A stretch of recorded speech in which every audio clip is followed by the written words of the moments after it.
మీకు తెలుసా విష్ణుమూర్తి అంటే సర్వలోక రక్షకుడు అంటారు. అయితే అలాంటి విష్ణువుకే శివుడి అవసరం ఎందుకు వచ్చింది?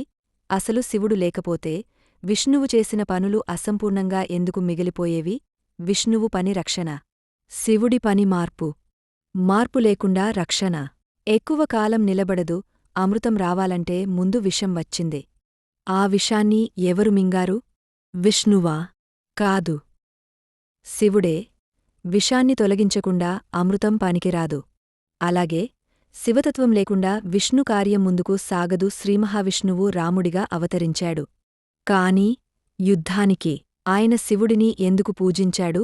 ఎందుకంటే అహంకారం, అడ్డంకులు, కర్మబంధాలు శివ అనుగ్రహం లేకుండా తొలగిపోవు. శ్రీకృష్ణుడు అర్జునుడికి నేరుగా అస్త్రాలను ఇవ్వలేదు.